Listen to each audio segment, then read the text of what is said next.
Inaresto ng Bulacan PNP ang isang lalaki sa bisa ng warrant of arrest kaugnay sa kasong act of lasciviousness sa ilalim ng Republic Act 7610 o ang Special Protection of Children Against Abuse and Exploitation and Discrimination Act. Magbabalita dyan si Patrol Woman Pearl Crystalline Javier. Ang lalaki matapos maaresto ng kapulisan ng Bulacan sa kasong lascivious conduct sa ikinasang operasyon sa Barangay Poblasyon, Bustos, Bulacan. Kinilala ni Police Major Ian Henry Doctor, officer in charge ng Bulacan 1st Provincial Mobile Force Company, ang suspect 31 anyos, construction worker at residente ng Bustos, Bulacan.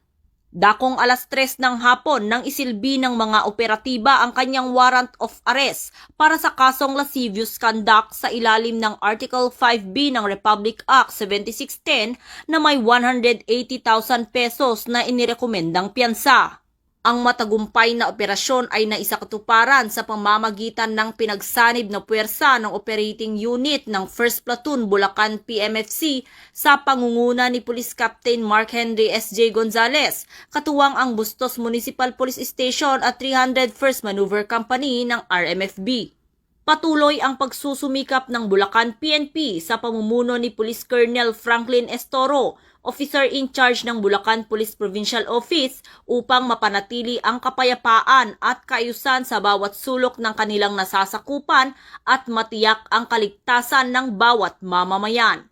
Mula dito sa Camp General Alejo S. Santos, ako ang inyong PNN correspondent, Patrolwoman Pearl Crystalline Javier, alagad ng batas, tagataguyod ng Balitang Pulis.